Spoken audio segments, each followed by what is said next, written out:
In the late 1960s, Sheikh Abdullah Azzam joined the Jihad against the Israeli occupation of Palestine from Jordan. Soon after that, he went to Egypt and graduated with a master's degree in Sharia from the University of al-Azhar. In 1970, after the Jihad came to a halt by forcing the PLO forces out of Jordan, he began to lecture in the Jordanian University of Amman. In 1971, he was awarded a scholarship to the University of al-Azhar in Cairo, from which he obtained a PhD in Usul al-Fiqh in 1973. Sheikh Abdullah Azzam spent a long time participating in the Jihad in Palestine. However, matters there were not to his liking, for those involved in the Jihad were far removed from Islam. He told of how these people used to spend their nights playing cards and listening to music, under the illusion that they were performing Jihad to liberate Palestine. Sheikh Abdullah Azzam mentioned that out of the thousands in the settlements that he was in, the number of people who offered their salah in congregation were so few that they could be counted on one hand. He tried to steer them towards Islam, but they resisted his attempts. One day he rhetorically asked one of the mujahideen what the religion behind the Palestinian revolution was, to which the man replied clearly and bluntly, "This revolution has no religion behind it." This was the last straw. Sheikh Abdullah Azzam left Palestine and went to Saudi Arabia to teach in the universities there. Assalamu alaikum and welcome to the Adab Book Club. This is the first ever episode hosted by myself, AZ the Historian. You have just been listening to an extract from The Lofty Mountain, and a most amazing and fascinating read, a book written by Sheikh Abdullah Azzam in the final days of his illustrious life. We have just covered the part in the book wherein he talks about his early involvement in the Palestinian liberation struggle and why he was disillusioned and eventually left. This book series effectively is an introduction to some of the most interesting and most relevant books detailing historical instances in the most recent past. It's important for us Muslims to understand the context in which we are viewing world events. As of when this has been recorded in 2023, the Muslim world and the world at large is being shaken to the core by what we are seeing coming out of Gaza.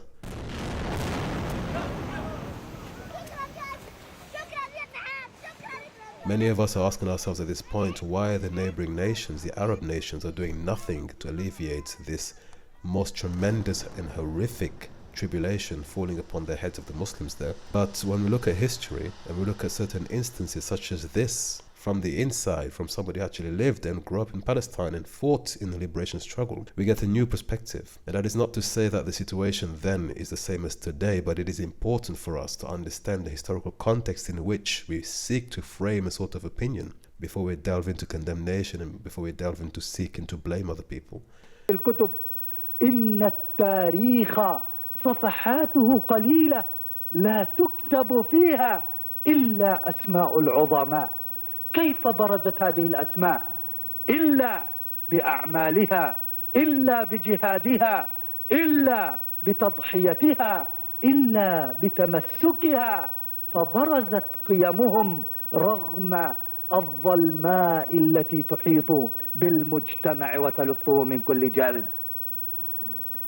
أقول لكم إذا أردتم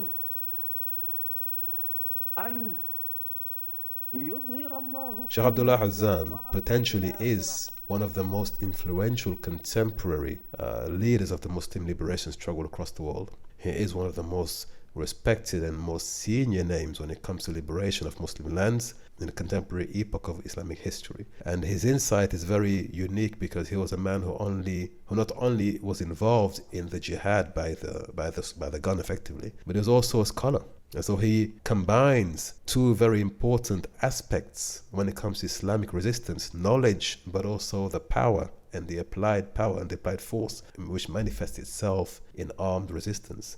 And it was because of this insight, he was a PhD holder, that he was able to decipher what was holding the liberation back in Palestine in his day and age in the 70s. But the reality is there is an underlying ideology. The Marxist ideology had influenced many of the Arab revolutions and many of the leaders of those revolutions, which is why when Sheikh Abdullah Azzam questioned the man about the religion behind the revolution, he was able to receive the answer that he suspected potentially up until then, that this was not fi sabilillah, it was for some other reason, nationalism, communism, socialism. And so he decided this was not worthy of his time and certainly not of his life. And he abandoned and went to Saudi Arabia, and from there he would leave Saudi Arabia and go to Afghanistan and make a name for himself there. We're not going to go too deep into that at this stage because the book is very, very fascinating. In fact, I think we may have a 3-part series dissecting each and every part of the book. But suffice it to say that this is a book which is highly recommended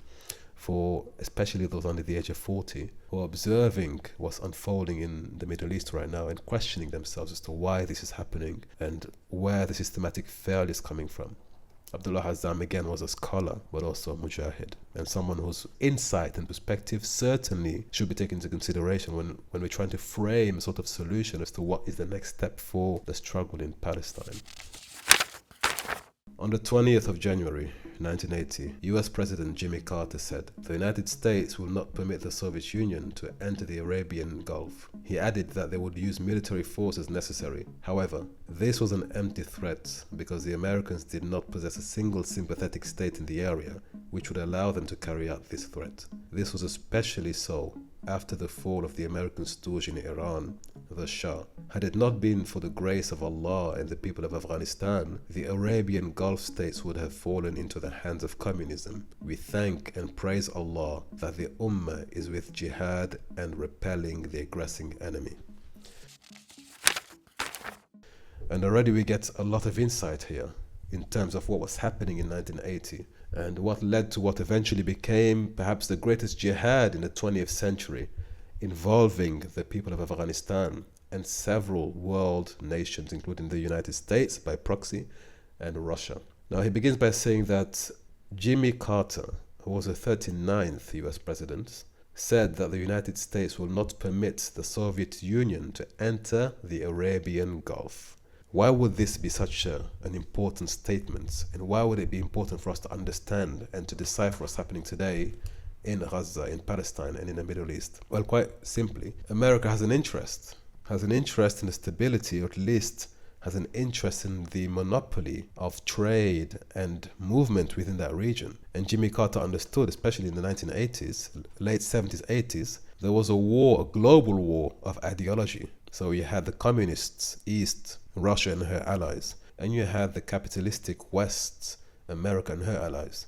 And they had wars in Vietnam and wars in Afghanistan. These were ideological battles to divide the world into two segments. The free world, as they called it in the West, which was, of course, and then you could say the dictatorial world of the East, which was anything under the influence of the communist Russians. It is from this, actually, this division of the world, that we get the third world. Now, for those under a certain age, when we say the third world, we always think straight away, this means that the country being described is backwards technologically and financially disempowered or disfavored. But the origin of this term comes from this, the Cold War. The world was being divided into two camps. The capitalistic West, capitalism being the primary ideology, and in the East, the Russians and communism. Anyone who didn't fall within one of these two camps was considered part of the third world. Many Muslim nations fell into this category, the third world. And from there we get the third world today, which now has a different meaning. But effectively at that time, America was at loggerheads against Russia. And wherever Russia entered, America had a reason to defend that land because their interests were directly being jeopardized. And so Jimmy Carter, when he saw that the Russians were trying to enter into Afghanistan, and it wasn't the first time. Afghanistan is known as the cemetery of nations, of empires, for a reason. The Brits have tried, the Russians have tried, the Americans have tried. I mean, these are people who are known to have a warrior spirit, indomitable spirit. And when the Russians threatened to enter into that land and gain influence, America and her allies were threatened. Recently, there has been another very serious development which threatens the maintenance of the peace in Southwest Asia. Massive Soviet military forces have invaded the small, non-aligned, sovereign nation of Afghanistan, which had hitherto not been an occupied satellite of the Soviet Union. 50,000 heavily armed Soviet troops have crossed the border, and are now dispersed throughout Afghanistan, attempting to conquer the fiercely independent Muslim people of that country. The Soviets claim, falsely, that they were invited into Afghanistan to help protect that country from some unnamed outside threat. But the president, who had been the leader of Afghanistan before the Soviet invasion, was assassinated, along with several members of his family, after the Soviets gained control of the capital city of Kabul. Only several days later was a new puppet leader even brought into Afghanistan by the Soviets. This invasion is an extremely serious threat to peace because of a threat of further Soviet expansion into neighboring countries in Southwest Asia, and also because such an aggressive military policy is unsettling to other peoples throughout the world. This is a callous violation of international law and the United Nations Charter. It is a deliberate effort of a powerful atheistic government to subjugate an independent Islamic people. We must recognize the strategic importance of Afghanistan to stability and peace. A Soviet-occupied Afghanistan threatens both Iran and Pakistan and is a stepping stone to possible control over much of the world's oil supplies. The United States wants all nations in the region to be free and to be independent. If the Soviets are encouraged in this invasion by eventual success, and if they maintain their dominance over Afghanistan and then extend their control to adjacent countries, the stable, strategic, and peaceful balance of the entire world will be changed. This would threaten the security of all nations, including, of course, the United States, our allies, and our friends. But as Sheikh Abdullah Azzam mentions here, even though Jimmy Carter talked and threatened Russia, in reality, this threat was without any teeth because there were no regional allies to do the bidding for America. And so it was kind of a dilemma really for the Americans that they could only observe and watch as the Russians entered into the region, a very oil-rich region, obviously. There's a reason why they'd want to enter there, because from that region, they'd have access to Pakistan and India, and at the time, India was actually an ally to Russia. So it was very, very strategically well positioned, but also was actually a risk and a threat for the American hegemony. So Jimmy Carter had to make threats, but in reality, he had no means of enforcing those threats in 1980. So Sheikh Abdullah says, by the grace of Allah, that the people of Afghanistan were able to resist, because had they not done so, the Arabian Gulf states would have been victims of communism. They would have been subjected to communism. They would have been colonized. So by the grace of Allah, people of Afghanistan had to suffer that. And again, when we look at what's happening today in Palestine, and we observe the very valid criticism as to why the regions around Palestine, Jordan, Saudi Arabia, all of these Arab nations are doing nothing, it is a valid criticism. And as Sheikh Abdullah mentions here, very important, if it wasn't for the people of Afghanistan struggling and fighting against the occupiers, the regions surrounding would have been victims, would have been the next in line. And we can say the same thing about Palestine. Had it not been for the people in Palestine who are currently suffering and paying the collective debts of the regions surrounding it, Israel would have had a greater ability to branch out. There's something we have to realize here. The struggle of the Palestinians is not a Palestinian struggle. In fact, the Palestinians are the scapegoats. They are the ones paying the ultimate price for the safety of surrounding regions. If and when they surrender, the entire region comes under the threats of Israeli and Zionist colonization and occupation. And so in the 80s, he recognized this, and he says that Jimmy Carter made a threat to send the army if necessary. However, he could not follow through on his threats. But it was by the grace of Allah subhanahu wa ta'ala and the people of Afghanistan that these Arab nations did not fall to the communists. And then he goes on to say, we thank and praise Allah that the Ummah is with jihad. So recently somebody asked me, what is the solution for what's happening in Palestine? And quite frankly, the only solution is jihad. Free, free! Palestine! Free, free! Palestine! Free, free! Palestine! Free, free! Palestine! Free, free! This is the only protest, the only march that an aggressive nation such as Israel would respect. This is the only protest and the only march that these sorts of nations will ever respect. It was the same in 1970, 1980, and it's the same today. The question therefore is, how do we prepare for this? How is this possible? That's another question. But he mentions, and very rightfully so, had it not been for Allah empowering the people of Afghanistan and giving them these spirits of jihad, not only they, but the surrounding Gulf nations would have all been engulfed in the communist world, and we'd see a different world today. Then he goes on to say, the Pakistani army generals convened as soon as news had reached them of the Soviet invasion. The fall of Afghanistan into the hands of the Soviets would swiftly be followed by the fall of Pakistan. India was sympathetic to the Soviet Union, and thus there was a great threat to the state of Pakistan. Again, geopolitically speaking, when we see chaos, when we see civil war, when we see the occupation of a nation, we have to look wider afield. It's not just about the nation being attacked, it's about the nations around that. Pakistan at the time recognized that if Russia was successful in Afghanistan, Pakistan would be the next victim, because India was already an ally to Russia. The Pakistani army understood that it was not a question to sit down and do nothing, because there would be a risk once Afghanistan fell.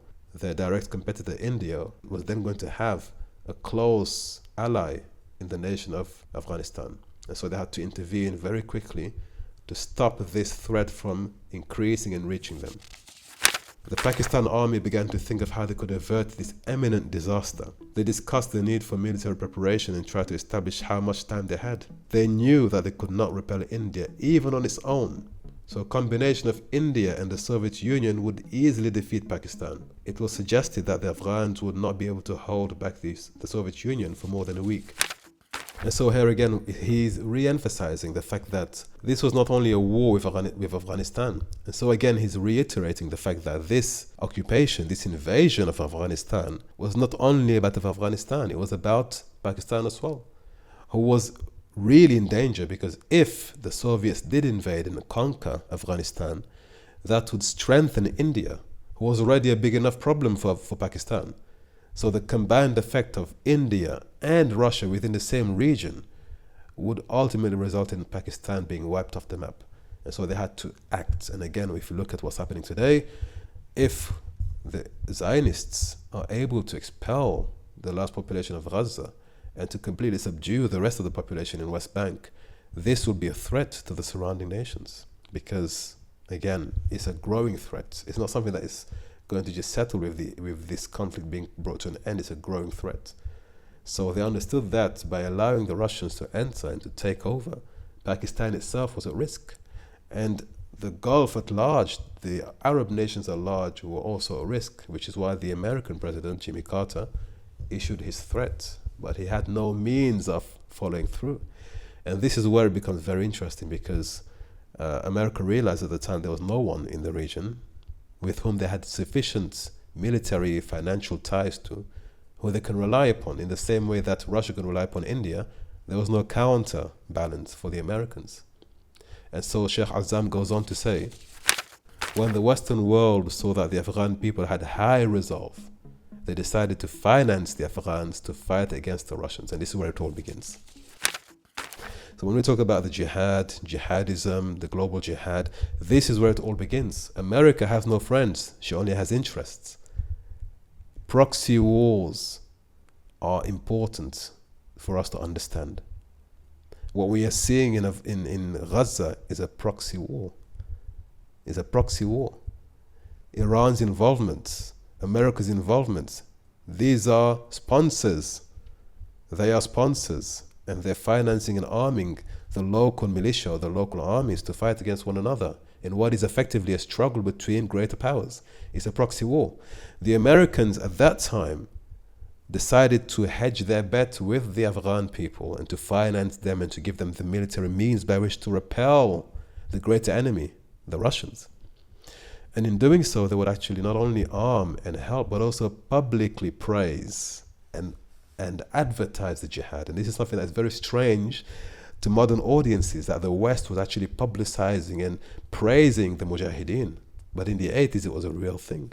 And it's something that we must certainly take lessons from and learn. US National Security Advisor Brzezinski flew to Pakistan to set about rallying resistance. He wanted to arm the Mujahideen without revealing America's role. On the Afghan border near the Khyber Pass, he urged the soldiers of God to redouble their efforts. We know of their deep belief in God, and we are confident that their struggle will succeed. You know, that land over there is yours. You'll go back to it one day because your fight will prevail and you'll have your homes and your mosques back again because your cause is right and God is on your side.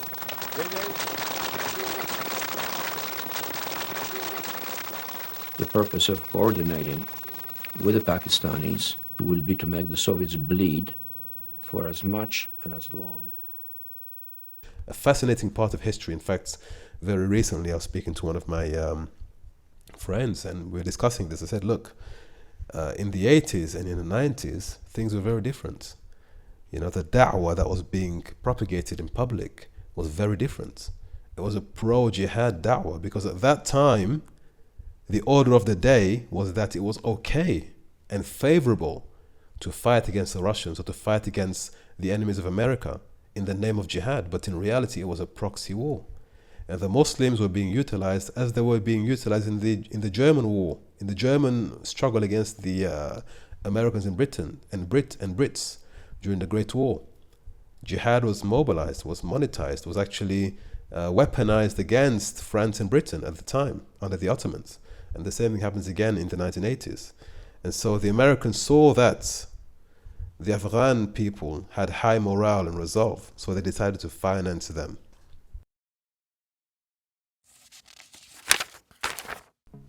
The government newspapers and publications in the Gulf began to give extensive coverage to the Mujahideen in Afghanistan, to the extent that Saudi radio would cover the topic in its 5 daily broadcasts, speaking about the heroic stance of the Mujahideen fighters. Again, when we look at the propaganda that was being promoted in that day and age, even in the Arab nations, it's a world apart from what we're seeing today.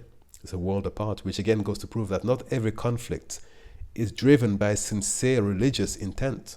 It is a geopolitical struggle, and at times it is necessary to use religious language to justify a military objective, a political objective, which is what we try to, when we talk about the Gaza, what's happening in Gaza, what's happening with Hamas especially, you can't discount this. At times religion is used as a means of attaining a political objective.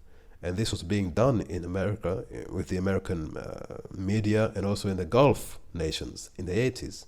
5 times a day. Could you imagine today, 5 times a day, in the national radio, promoting jihad and mujahideen, and it's a heroic stance, 5 times a day. Consequently, charity organizations were established throughout the Saudi kingdom to gather money for the people of Afghanistan and for the mujahideen. Orders were sent to all the organizations to support this jihad, and fatwa were issued by scholars regarding the obligation of jihad. So again, you can see times have changed. You know, in the 80s, to speak out in favor of jihad and defense and mujahideen was a great thing. And it was part of the actual government policy to not only raise money, but to encourage the youth to go and fight the jihad fi sabilillah. And this was all taking place in Saudi Arabia and other nations around the Gulf. However, this was only done after the permission of the Wali al-Amr, or the leader of the Muslims, and that was King Fahd, who in turn received his go-ahead from his Wali al-Amr, Jimmy Carter. It's quite a funny, humorous actually, ironic statement, because he's recognizing the fact that all of this was actually the bidding of America. It wasn't a genuine Islamic call for jihad. It was necessary for the betterment and the advancement of an American policy. The real person calling this was Jimmy Carter. It was an American initiative. Saudi Arabian Airlines were given orders to give a 75% discount to anyone flying to Pakistan with the intention of fighting the jihad. Now, at the time, for people to enter into the jihad in Afghanistan, they had to go to Pakistan. They had to fly to Pakistan, and many youth at that time would take breaks during the summer, fly out to Pakistan. It was a destination to go to. From there, they would go across the border into Afghanistan and participate in jihad. And the United Nations, the United States, and Saudi Arabia knew of this and endorsed this, to the point to which, if you declared your intent to fight jihad in Afghanistan, you received a 75% discount at the airlines. This was a real thing only a few years ago, a few decades ago. But again, it goes to demonstrate that when the conditions are right, jihad can be a good thing, even in the sight of the Americans and the Gulf states. It's not really for the sake of jihad, but for the sake of a political ambition and a political mission in the region. So again, when we're observing, to make it relevant to today, when we observe what's happening in Palestine, we have to realize that the only solution is jihad, quite frankly. The only repellent, effective repellent, is jihad, but it has to be sponsored by a state.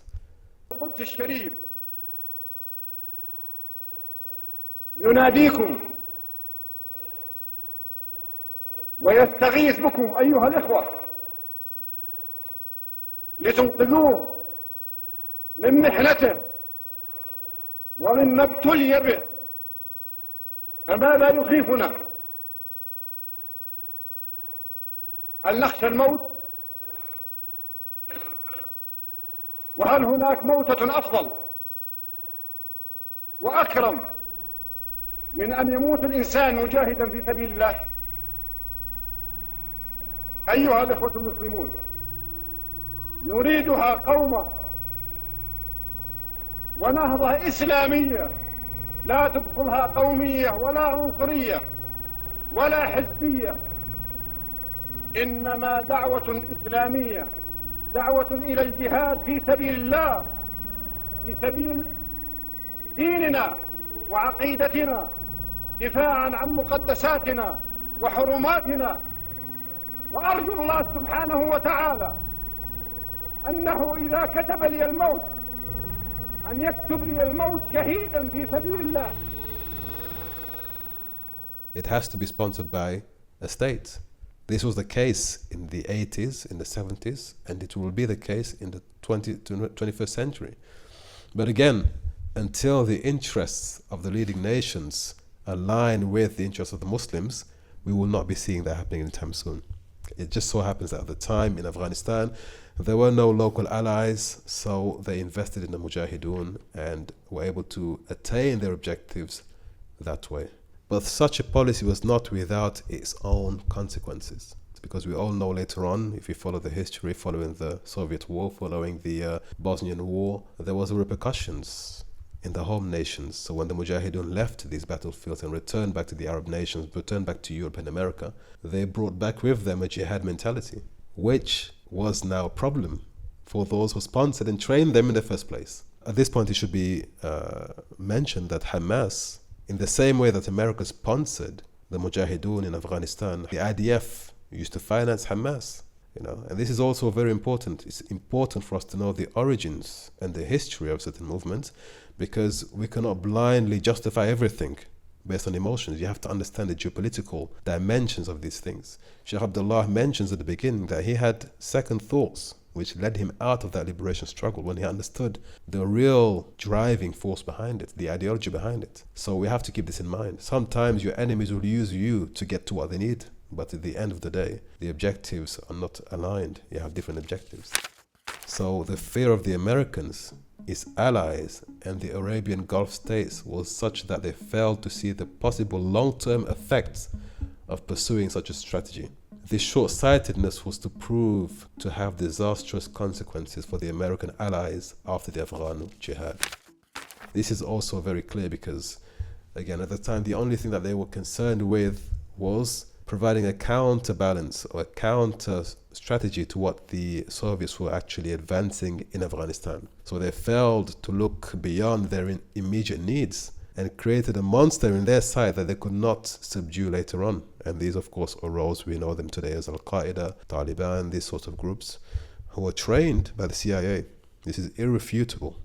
Irrefutable. In the same way, Hamas was also being propped up and financed by the Zionist lobby, by the Zionist government. In fact, in a recent lecture delivered recently, in light of the current event in Gaza, Prince Turki Al-Faisal, who was actually the foreign minister, but also the chief of secret services for about 25 years in Saudi Arabia, says very clearly that the funds donated to the Palestinians were being channeled, were being funneled to Hamas by the Israeli government.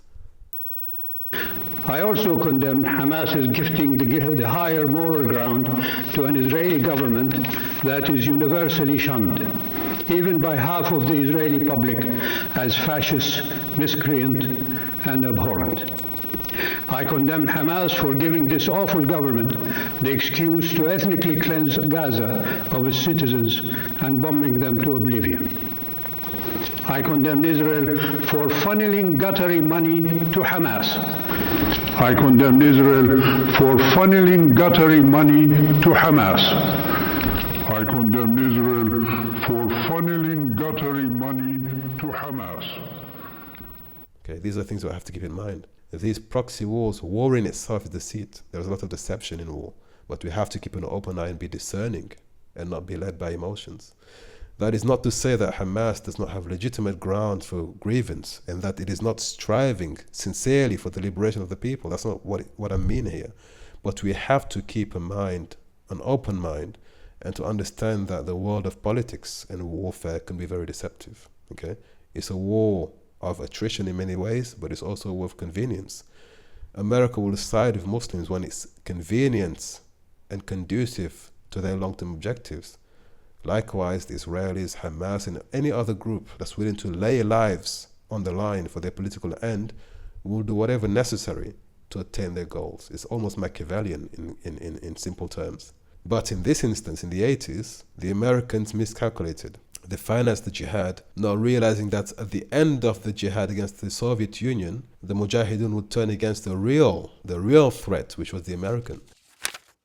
The only thing that the Americans could see was the advancing Soviet bear, and it seemed that they were prepared to do anything to halt the Soviet army in its tracks. All doors were open for the Muslims to travel to Pakistan to join the Mujahideen. I repeat, all doors were opened for the Muslims to travel to Pakistan to join the Mujahideen. This was a great chance for the Muslims to rise because the shackles against traveling for jihad had been removed. But even as this was the case, hardly any key Islamic figures responded to fulfill this obligation. Those who did respond to the call, however, in this very short paragraph, so much insight and history and so many parallels can be derived. Such an amazing book. So it says that at the time, the Americans were willing to back jihad and jihadi ideology in pursuit of their own objectives. They were not able to assess the long-term implication of this. At the time, they were blinded by their obsession to defeat the Soviet Union. Because of this, and these favorable terms, the Muslims had a chance to rise for jihad, a chance that was not granted them since the fall of the Ottoman Empire. Because if you remember, following the Great Wars, World War I, World War II specifically, the Ottoman Empire was abolished, and the idea of jihad was abolished with it. You know, if you remember that, if you've read into the history, the Germans orchestrated a jihad, a global jihad, and they sponsored that jihad as well. That's another jihad that was sponsored by the West that went astray. But they tried to inspire the Muslims to fight jihad again in Britain, which then they had to respond to by sponsoring local tribes in Arabia and Mecca. The Arabian Revolt happened, and it's a long story, but the point being, since then, when the Allies won the war, they decided to extinguish this flame. Jihad, Khilafah, the Ummah, these were inadmissible terms, and the Muslims were not to be allowed to even think about this. Jihad of the pen was then promoted all over the world, and the Muslims were told not to even think about jihad of the sword. However, when the Soviet army was invading Afghanistan, suddenly this became necessary and favorable. So he says they had the opportunity for once since the fall of the Ottoman Empire to travel and to raise the flag of jihad fi sabilillah. And despite all of this, very few key Islamic figures responded to this.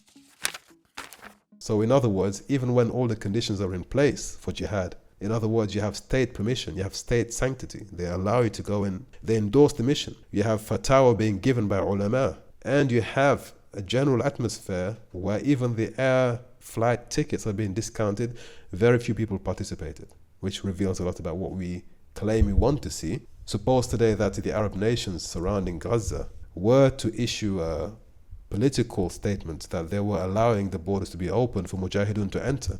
Really, how many of us who are claiming that they're doing nothing would actually join and sacrifice ourselves for the liberation of Palestine? Really, if the conditions were all met, the fatwa were being given, and the borders opened, how many of those who are protesting today would actually give up their livelihoods, give up their families and travel and cross those borders to fight fi sabilillah? Abdullah Azzam mentions that even at that time, very few did so. Those who did respond were the young, the high schoolers, the university students. They were the ones who would go over the summer holidays and travel and go for jihad, the young men of this ummah. And again, this also gives us insight into the importance of the youth. The youth are the future. They are the ones who respond before the elders when it comes to jihad and when it comes to fighting for this deen. And so he goes on to say that those who did respond to the call, however, were the high school and university students. The only notable personality from amongst these scholars of the Ummah was Abdullah Azzam and his two sons. And so he was amongst those who actually, the few, who combined both the virtue of knowledge, he was an alim, and the courage as well to take on the challenge and to go and actually walk the walk. He goes on to say that the whole Muslim world could not believe that it was possible for the Afghan to stand against the Soviet Union. So at the time, of course, the Soviet Union, when we look at, for example, when we look at Gaza today, we say, well, it is impossible for the people of Gaza to stand up against Israel because it's a disproportionate conflict. One is a nuclear nation, the other one is literally, it doesn't have a means of defending itself. So it is impossible, and the whole Muslim world could not believe at that time also that the Afghan population could stand up to the Soviet Union. However, he says, people had lived in a complete state of fear from this seemingly invincible Soviet military machine. This disease, he calls it a disease, was not only present in the minds of the masses but also amongst the ranks of scholars. This defeatism and pessimism was such that scholars would advise any of their students who wished to join the Mujahideen that the Soviets were impossible to defeat. Subhanallah. Subhanallah. And he goes on to say on page 74, this is all just gold and very fascinating. He goes on to say, during the communist era of Afghanistan, the Arab Mujahideen used to be killed by the Afghans as a result of the cunning deception of the media and the rulings of the scholars and kings, which used to accuse the Mujahideen of being rebels, Khawarij, against the leader. The leader, who was a communist himself, fooled them into believing that because he allowed them to pray, he was a good man. So prior to when America began to endorse, these people who were fighting for the liberation of Afghanistan were being considered Khawarij. But suddenly they became freedom fighters and heroes once the Americans started financing the operation and once the Arab states began to condone and endorse the operation. Again, you can see how policies can change overnight depending on where the interests of America lie. As he says, the Waliul Amr was Jimmy Carter. Okay, so this is all very insightful for us to understand the geopolitical reality of the world today. If we want to see a liberation of Palestine today, there will have to be a state-sponsored program. There has to be an interest in it for the nations surrounding Palestine, but also specifically for the Western nations. They have to align with the cause before it can be a reality. It's an unfortunate reality, but it is nevertheless a reality we have to come to terms with. This is real life. This is real politics. This is how things work in the world of men today. Just signing petitions and boycotting doesn't necessarily have the impact that it should have. It's a military response that will solve the issue. But for that to be successful, there has to be backing. And so he goes on to mention that even though all of the conditions were in place, very few responded, which is very telling. How many of us blame the nations surrounding Palestine today of doing nothing? Egypt should open its borders and send the armies. But if today the borders were open, how many of us would actually go through the borders and sacrifice for the cause? According to the Sheikh, very few did so in the 80s. Something for us to think about before blaming nations around. let us ask ourselves, would we be willing to cross those borders if they were open at any point? However, at the same time, the Muslim Ummah was afflicted with a disease, as he mentions, an inferiority complex, one of fear. They said to the people they could not defeat the Soviet machine. And this was the same in Libya when the Italians invaded. And Sheikh Umar Mukhtar, rahimahullah, when he was fighting against the invading army, many of the prominent shuyukh would say that it was impossible to defeat the Italians. They considered them almost invincible. So this defeatist mentality is the only barrier really that's stopping the Ummah from doing something against Gaza. The idea that Israel is too powerful, is invincible, and cannot be defeated. And so this disease was also prevalent at that time. And he goes on to say that the defeatism and pessimism was such that the scholars of the day advised their mujahideen, their students who wanted to participate, not to do so because of the perceived invincibility and superiority of the Russians. But ultimately speaking, this was a battle of economies, because what really brought the battle to an end was an economic stress, a crisis that was actually holding Gorbachev and his government back. Because he mentions in the book here that the Soviets acknowledge that at the end of the war they had spent $70 billion on the campaign, and Mikhail Gorbachev was forced to withdraw the troops from Afghanistan because he could not afford to continue the campaign. So here again we have to understand that the economic dimension is also very important. BDS is an important movement because it does strike the right chords. It is important not only to preach military resistance, but also economic sanctions against those nations. That was an introduction, a very brief introduction. We read a few passages from the book. Inshallah, I would love to continue this with going to the actual biographies of Sheikh Tamim Ansari, whose biography is very fascinating here, in fact, and also delve a bit deeper into the life of Sheikh Abdullah Azzam and what his contributions were to the Muslim liberation struggle of the 80s, and who he was in terms of an ideologue, and also his true identity, because unfortunately today, when we look his name up on the internet, we find very, very concerning, very, very disturbing coverage from the Western media, who at the time used to consider him one of the greatest heroes of the Afghan liberation struggle. Again, we learned that things change over time depending on the interests of America and her allies. It's an important lesson to take away that not everyone presented as a villain is actually a villain. It just depends on which side America is currently standing on. And so with that, I hope, inshallah, that we can continue this next week. The book, again, is The Lofty Mountain by Sheikh Abdullah Azzam. Physical copies may not be available anymore because it was printed under his own publication at the time, which has since been disbanded, and it'll be very difficult to get a physical copy, but you can download PDFs online and read through it yourselves. Assalamu alaikum.